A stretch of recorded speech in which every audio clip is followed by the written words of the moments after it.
you know, I take on a lot of people's stuff. Everyone sees me as this bright light all the time. Yeah. But I'm human too, and I have my own things that I deal with, and that's where I make sure that I put the time in to have the exercise that I need, when I put the time in to have a break when I need to have a break, like, and I do that without feeling guilty about doing it. It's important.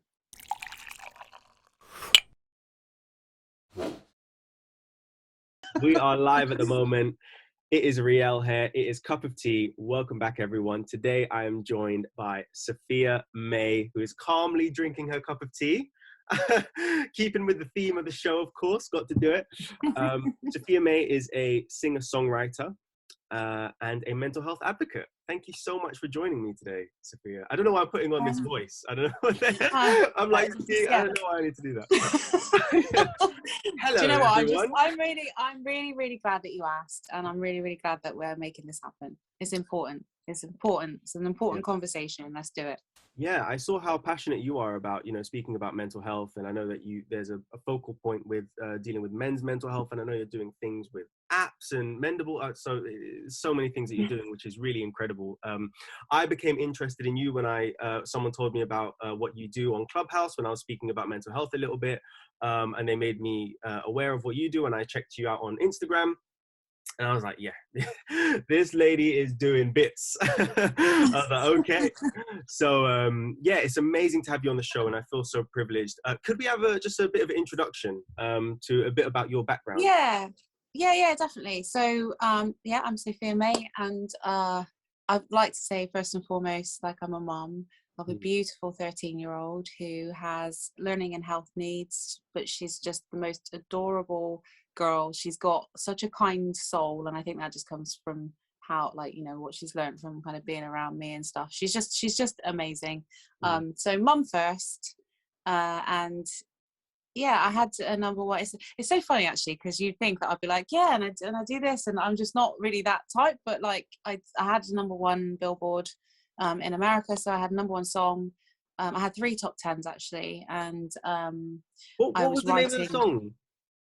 So my number one was called "I Can't Help Myself," and I had a number 4 that was called "Another Day," and then I had a number 6 that was called "Come Back." And yeah, so it was a while ago, but like, I've traveled, toured America quite a bit, was quite busy with the music, and got into writing for other artists. So I did some writing, from artists like Leah Sunshine, who was signed to 50 Cent's label, to Gloria Gaynor, the great and wonderful I Will Survive. Gloria Gaynor I got to write for.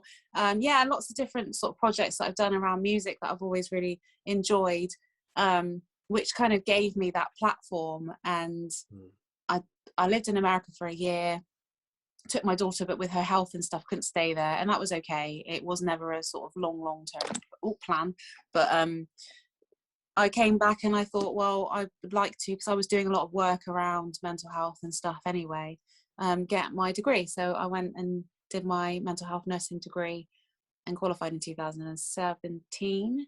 And so and then got involved finally came to Clubhouse, because I was asked from ages before, and I was just like, another social media platform. And then I've actually thought, I got engaged in some of the music stuff on there, and then decided to start up the Mendable room under the Mental Health Awareness Club. So started that club, and we're doing some fantastic stuff, and it's all sort of happening quite quick, working on an app in the background. I guess I realized that having the platform that I had around the music was a great opportunity for me to do some good with it. And I think, I'm not saying that others don't do that, because I know there's lots of people that do, but just me as a person, one of the things that I recognized, that when I was doing my music stuff, the thing that I enjoyed the most was meeting new people and learning about people and just networking. And so it's kind of like, it's almost like it's all sort of tied together now really nicely. And that's a bit about me. Oh, amazing. Firstly, I want to say congratulations on qualifying as a mental health nurse. That is truly remarkable. What was it that kind of piqued your interest in mental health in the first place? Where did that come from? What was the origins of that? Do you know what? I remember I was working in a pub. I was sort of 17, just about to turn 18. And I was thinking, this is not where I actually wanted to be long term. So I thought, I was kind of looking at different jobs, and a job came up to work in a drug and alcohol rehab. Mm. And it was like way out of what I thought my pay scale should be at the time, and stuff. But I thought, you know what, let me just apply, be me, and see. And I got the job, and I worked in that area for a while. Also worked in the kind of prison background, the police background, but just always working in kind of drug and alcohol sides of it. And I just took a keen interest, not so much because of life experience, but more so it was just something I actually just found that once I tried it, I was really passionate about it. And obviously mental health and addiction, it all ties in together. So just kind of working in the community, working in crisis services, recovery services. Yeah, and I just thought, why am I not qualified doing this in really, really lead roles? That's what I want to do, because I feel like I've got the potential to be a leader, you know, not in a big-headed way, just I'm naturally good with people. So those, you know, it's a good place to lead, isn't it? So I wanted to get my degree so that I could kind of further myself with that and learn kind of the theory and stuff behind everything that I was kind of working around anyway. So yeah, that's kind of, I would say that was why. Also, you know, the standard stuff when it comes to like being able to financially provide for my daughter, and Yeah. you know, let's be real, people, you know, that's a reason as well. Yeah. Another reason why I did a lot of the sort of traveling back and forth to America, because it was all providing for my daughter. And as much as, you know, she's a wonderful child, her health has been quite difficult to manage over the years. So making sure, I just want to make sure that she's going to be good. Absolutely. Absolutely. Yeah. How do you feel like the perspective around the kind of general societal perspective around mental health, how it's viewed in society, just the general scope, how do you feel like it's changed over the last 15, 20 years or so from then to now? Yeah.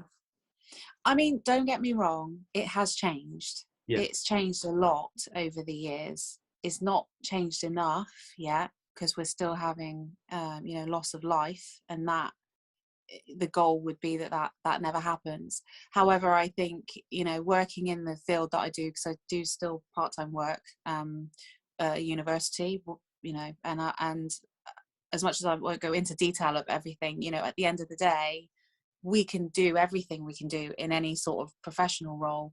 But if people are not coming to services, I think there's a little bridge that needs to be gapped, which is why I'm kind of doing the work that I'm doing, which is allowing men to start talking about and having the conversation around their mental health, or speaking about how they feel, because that might then, I mean, we've had people come in our room on Clubhouse and say, I now see a therapist, I now feel I can. So that's the bit I think that's lacking, that there is funding issues in services, don't get me wrong, I'm not going to dismiss the cry out that's needed, but also, you know, you could get into a really deep conversation about the treatment within services and people leaving working in services and things like that. But ultimately, even with the services, if there was enough services available, you still have loss if you can't bridge that gap that people actually want to attend services.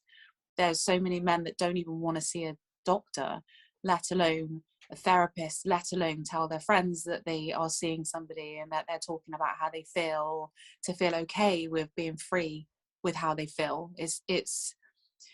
It's coming along. So the answer to your question, we're getting there. We are getting there.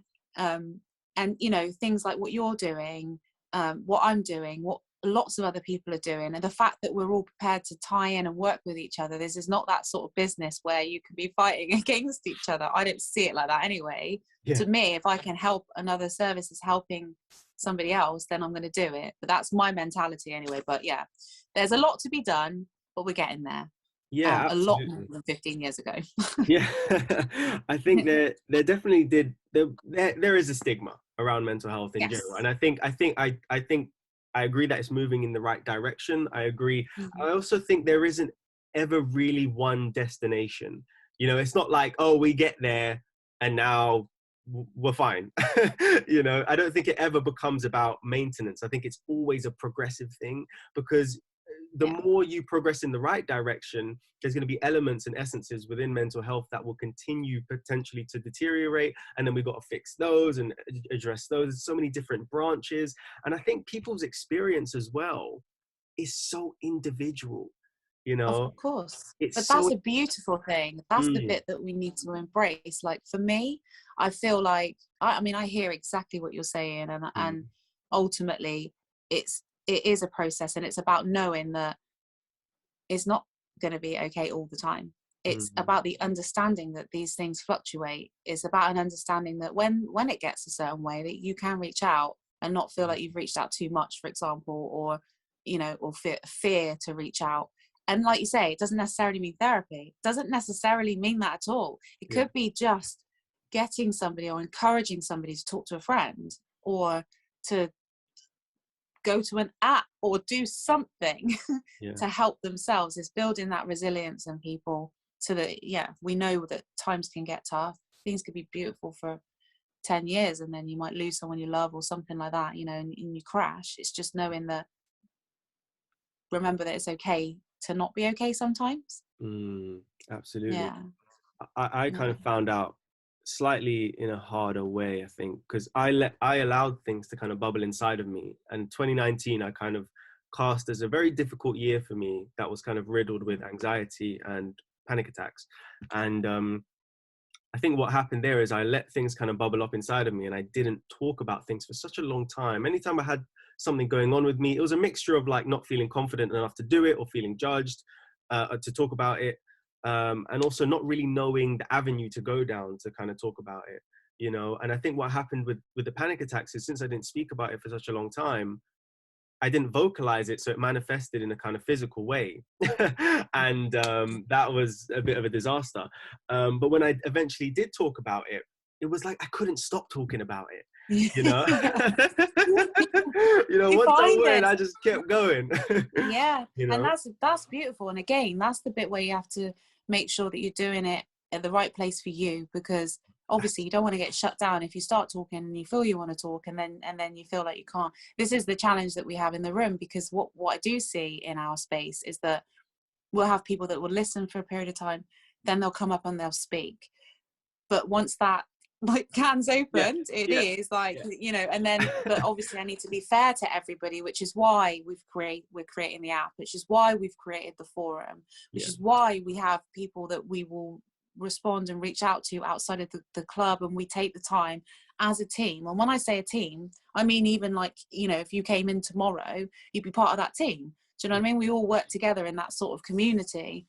But that's the reason why, because often when people do let it off, they want to let it off all, and they want Yeah, to let it off now, and yeah, and they don't want to be, and that can also cause a barrier if you shut down again. So, but yeah. I agree with you, and I think a lot of the time, and often more, I think for men as well, is not really knowing what anxiety feels like until you really feel it, Mm, not really knowing what to expect. And that's quite a scary position to be in. And a lot of people think it's like it can become health anxieties as well, because you're physically not feeling well. There's a number of things, and I think that's what we're trying to do: have those conversations, allow, in particular, men, but we've got women, beautiful women, that come into our space and listen, and gain a lot from that.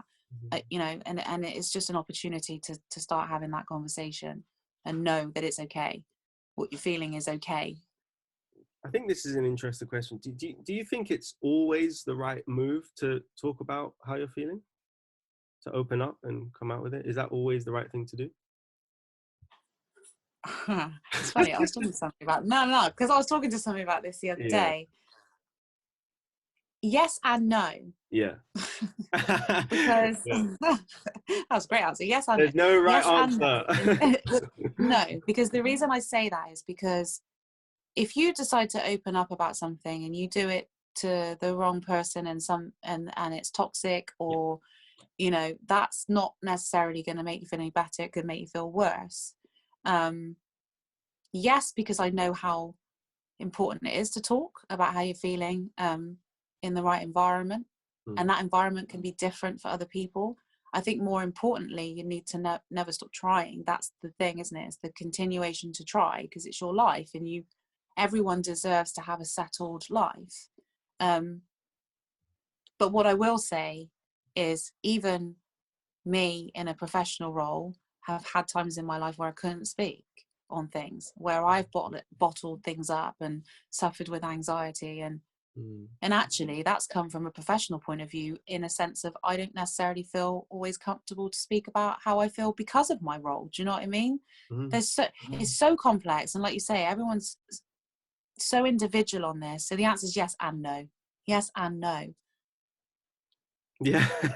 Yeah, I agree with you. I 100% agree with you. There is no, in a way, it almost sounded like a trick question, because there is, because the reason I asked the question is because I've been asking the question to myself as well, because I resonate with exactly kind of what you said. I used to talk about it a lot.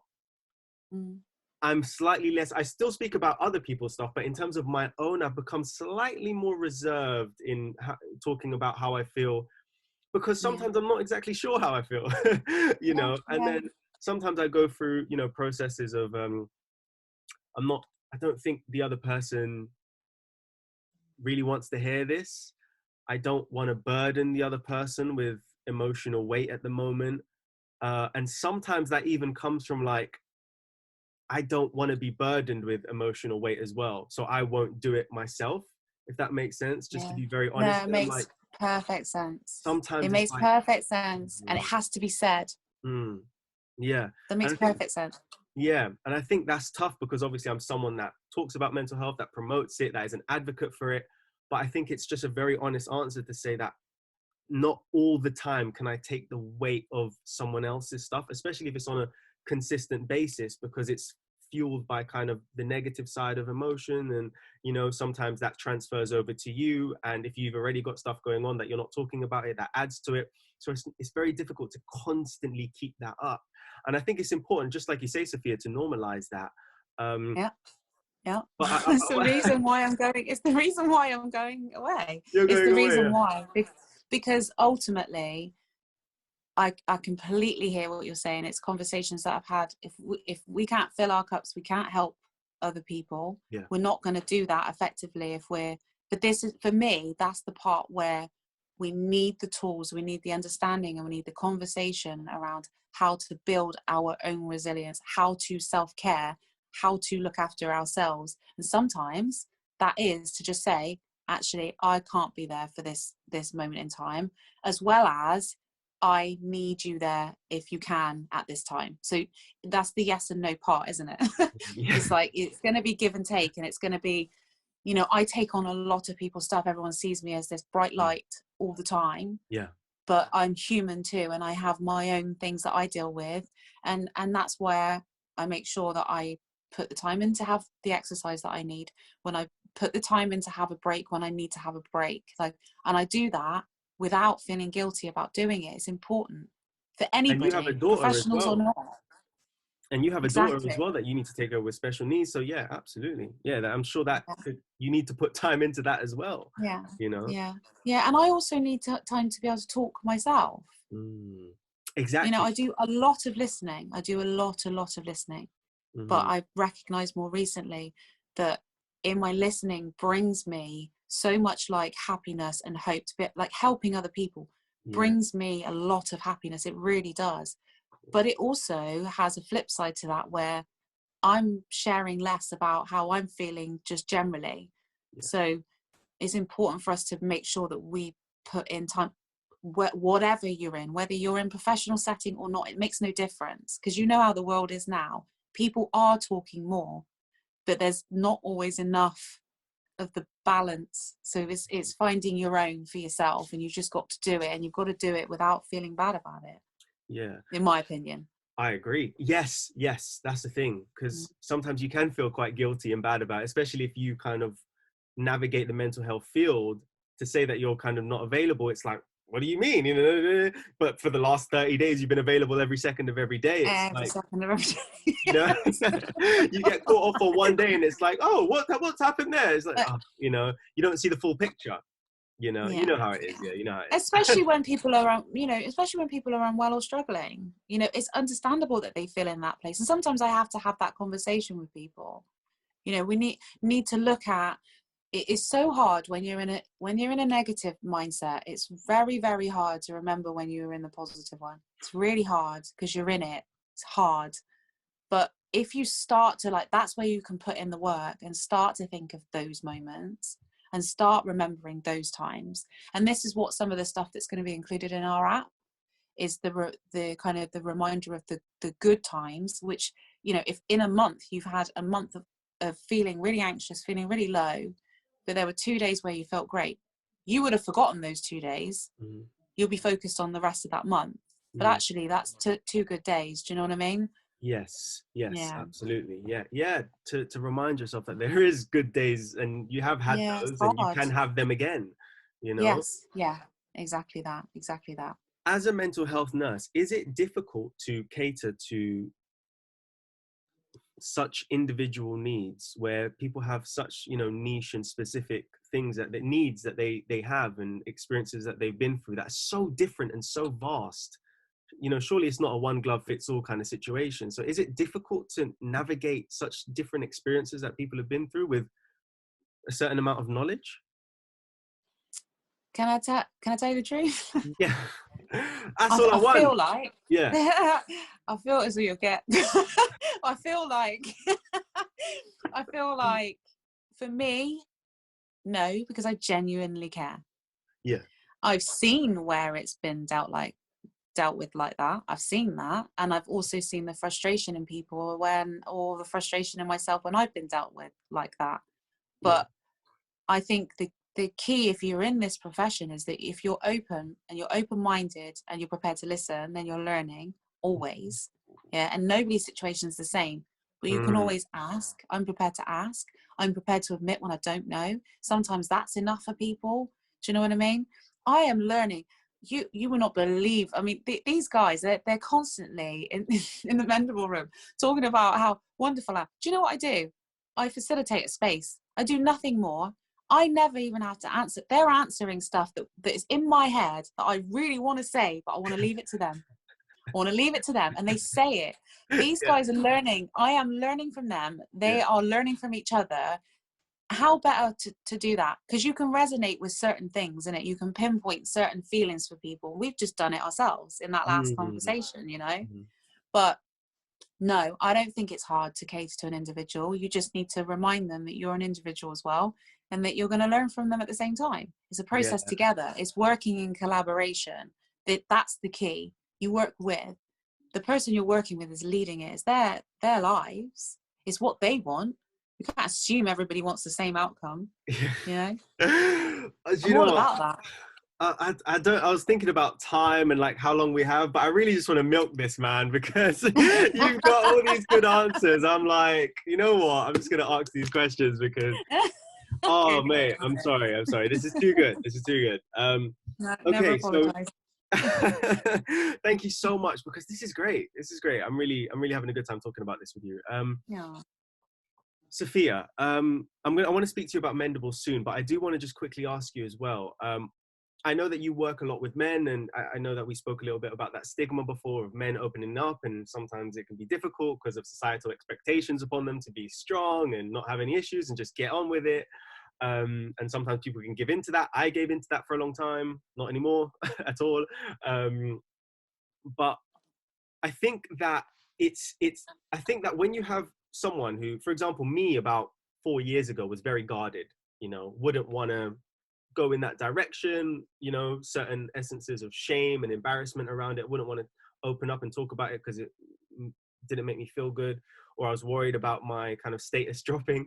But I think there's still going to be, I think, a lot of guys right now that are kind of still at that stage. You know, for me, I just opened up a bit, I guess. But a lot of people have not opened up yet. They haven't had that experience or that platform to be able to open up for various reasons. I just want to give you a quick example. Let's say you have, for example, a girlfriend and a boyfriend. Boyfriend, very guarded, reserved, isn't really giving much. And I think the girlfriend can probably tell that there's something going on with him. Maybe they haven't been together super long. It's like a new relationship. He's not opening up. She's kind of struggling to get him to open up. What can the girlfriend do in that situation to kind of approach that in a delicate and sensitive way, would you say, from a female perspective from yourself? It is a really difficult one, and it's part of the reason why I do what I do now from my previous relationships. Even with the knowledge that I had, I found it really difficult, and the only way for me to help myself after that was to kind of be doing this sort of work, because actually what I realized was there's no point in me going, oh, but they did this. It was more about, actually they were suffering and they weren't expressing it in the way that I would have done. Yeah. Nobody's like me because we're all different, right? Yeah.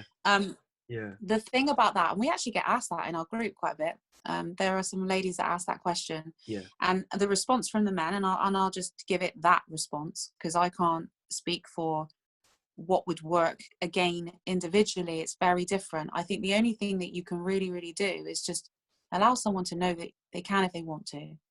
And if not me, have you got anyone else that you could speak to? And if not a doctor or a therapist or anything like that, that's a bit too far, far out there for that person, a friend. Is there someone that they can bond with? I'm really fortunate in my relationship now, really fortunate, because my partner's in that group. He understands and he works alongside me, and I swear he answers everything exactly as I would answer it. We still have our conflicts, but what we can do is I can start to think around, well, hang on, when I think about how he was raised and how I was raised, I'd be the same if I was in his situation. Yeah. But he's also able to do that with me. So I think, yeah, I mean, my best advice is just to make yourself available and let someone know, because we always go to our defensive. That's our coping, right? So then the argument starts. That's where the conflict happens. I think just being open and thinking about the perspective of the other is always a really kind thing to do, because I think it's very difficult for men. I think it's very difficult, and I find it difficult. I know that my partners have found it difficult, even with me, who's quite understanding of it. Does that make sense? That makes a lot of sense. Yeah. I know it's been difficult for them, and I am supposed to be, because occasionally I do take offense to something, but I can stop and reflect, whereas other people, it will just continue to progress. So just be available. If you're a woman out there and you don't understand, go and have a look yourself. Go and get involved. Come and sit in the room like hours and have a listen to men being able to actually speak to men.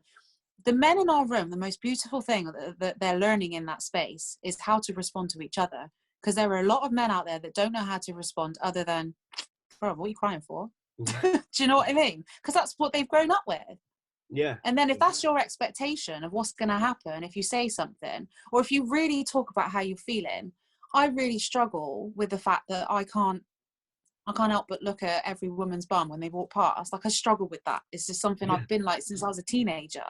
Yeah. If your partner's then suddenly going to have that thing within them, oh my God, my last boyfriend cheated on me, this means he's going to cheat on me, because that's where they're going to go. Yeah. But realistically, he's being open about this and taking it for what it is and working with them. You might have a little bit more success in your relationship. Yeah. But I'm no relationship expert. Don't get me wrong. I am not that. But what I do know is the more open, available I am for truth to be told, without the judgment, without the accusations, without the frustration and anger, we get a lot further, and I'm in a very loving place. Yes. You just chills. But I'm learning from you guys. That's what I'm saying. I'm learning from you guys. That's the point. I wasn't always doing that. I wasn't always there. I was that guarded person thinking I need to be treated like a princess, and I expect every man to understand everything that goes on in my head. Do you know what I mean? Automatically. Why should he? I didn't know what was going on in his. Yeah. Oh man. Wow. Okay. Just take that in for a second. Sophia. Wow. Where do you stand on but before I get into that, I just want to comment on that, because that really resonated. I think as soon as you get into that defensive mode, like you have a little spat, it could be going in that right direction, then someone's ego is affected, and then it no longer becomes about right or wrong. It just becomes about getting the upper hand, or who can talk over the other person, and all the other negative. Or who can feel loved, because everybody wants to feel loved. This is another thing. And there's a lot of and it's not neediness, it's like basic foundation requirements in a relationship, but it's almost like people are afraid to just say, this is how I feel, but it doesn't affect how I feel about you. Yeah. you know? Yeah. Yeah. And if you said that, that makes the person go, oh, okay. Do you know how many conversations I've had with my Josh where I just had to, like, I've strategically said it in the way, and what I'm saying is I have an issue with this, but the way I'm saying it is making him go, oh, okay. Whereas normally it would be a wall goes up, because that's his experience of relationships. Yeah.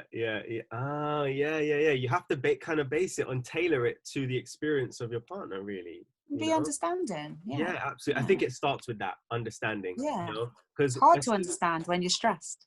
yeah, and as soon as someone feels judged, then it just becomes a different conversation. The emotions and the conversation, it comes from a different place. It comes from a place of tailoring it to kind of make up for that judgment. Like, oh, I need them to see me in a different light. But then when you get a kind of different reaction where they're understanding, you're like, oh, it goes towards the truth. It goes towards how you really feel. You comes out cleaner. So Yeah. you're absolutely right. Sophia, I just want last question, because I know I'm milking this, but That's fine. I just want to ask, where do you stand on people giving out, unsolicited advice? That's what we're calling it. Advice that, someone opens up and then the other person just starts spewing into them. This is what I think you should do. This is what you're feeling. I think it's this. I think it's that. Should people approach advice and giving out advice in a more cautious way? Where do you stand on that? Do you know, it's funny. I can actually relate this to an actual situation where advice was given where someone had said the words, "I can cure your depression in 9 minutes." Right? Because that's quite dangerous. It's quite a dangerous thing to say, isn't it? Because if that's then not fixed in 9 minutes, yeah, I know. But the thing is, and I defended the point that actually the intention was right. The intention was right. The way it was said was wrong. That's not actually what she meant.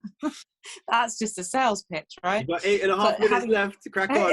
I know. Like, it's actually quite reckless and dangerous. But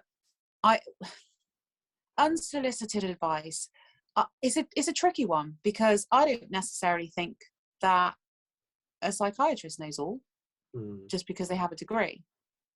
I don't think that, because the way that they've lived their life may, if you're not exposed to certain things and I can't comment. Again, it comes back to the individual thing.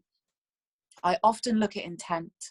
I'm often explaining intent to other people because of the impact it's had on them, what somebody said. And once they understand the intent, they're not so angry about what was said, right? Because often the intent is correct, it's just said wrong. We've all done this, right? We've all done it. When it comes to, I think, people learning, and again, this is something that we are going to have within the app as well, that kind of how best to respond, because there are basic things that you can say to people that can support somebody if they're feeling a certain way. And one of them is, I don't actually know how to respond because this is not something that I'm used to dealing with or listening to. It's okay to do that. Can I help you find someone that might be able to? Simple thing, right? That's not saying, oh, well, mate, go down the pub and have a pint, that'll help. You know what I mean? Sometimes saying nothing or less is better than saying the wrong thing, yes. Yeah. But I think it's about the intent. It's purely about the intent. So unsolicited advice. Well, I think as well, what could be we don't know. I think what could be quite nice as well, Sophia, and I agree with you. I think the intention, and I also think kind of opening up that dialogue of like, where are you with receiving advice? Where are you with someone kind of going into a bit more of an analytical approach, and structuring it like that? Sometimes people just, I know for a long time in my life, it was only just about, let me just express myself. I don't need you to say anything. I just need the platform. I just need someone to talk to, and I've had that with my friends where you just pour out and it just comes out and it's clean, and it's not expecting anything back, but thank you for listening, and sometimes people only need that. Sometimes people want advice, sometimes people don't want, but I think it's difficult. I think it's just so nice to be able to get clarity from that person themselves. Like, where are you with that? Is this a situation where you just need to be heard, or would you like my thoughts on what you just said? And how frustrating is it when someone's telling you how you feel when it's not even how you feel? Yeah. That's like one of the most frustrating Oh. situations to be in. And you're Oh. trying to say, that's not how I'm feeling. That's not what this is not right. And I've been there, and it's very frustrating. So yeah, I mean, you've just answered that, which proves the point that you don't have to be a professional to answer something. You might be. I'm not even sure if you haven't even asked you. The assumption, Sophia. Sorry, doctor. Let me get my PhD off the wall. But you know what I mean. You're somebody who's an advocate. You've got a massively keen interest, and you answered that question way more beautiful than I did. So that's where we can all learn from each other. You know, yeah, there's no exactly. We do learn from each other. I've learned so much from you. Yeah. I appreciate you so much for coming on, Sophia. You've really blessed the show. So thank you so much. I really appreciate it. No, anytime. And I mean that. Like I said, we are all in this journey together. Yeah. I don't think that these sorts of this sort of work that we're doing should ever be battling. I feel like it's something where we should just all be supporting for the cause, because we do not need to lose any more lives to this, and we do not need you know, it's like my good friend Patrick, who's working with me on the Mendable app, says, you know, you can live for another 50 years, but why do you want to live for another 50 years miserable when you don't have to? So, you know, taking life away or living miserably, either way, we shouldn't have to do that. Absolutely. Thank you so much for sharing. You're going to make me cry.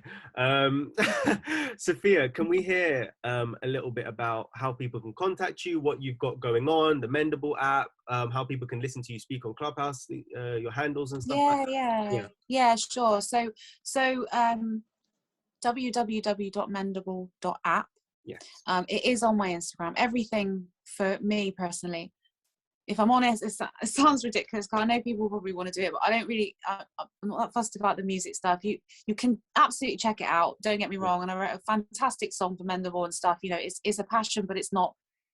Come and get involved in the mental health work. Come and get involved in something that's really, really important right now. So, but everything is Sophia May music, and it's got links to the Mendable stuff.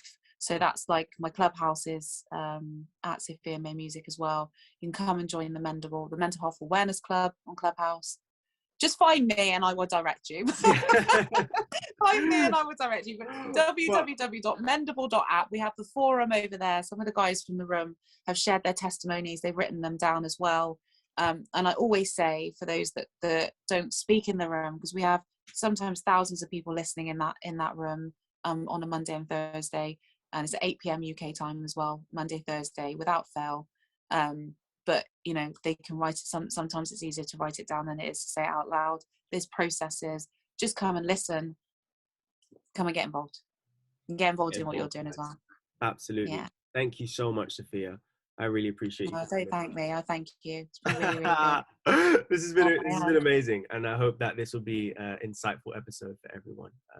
Thank you so much, guys. It's Riel. It's Sophia May. It's Cup of Tea. We're out.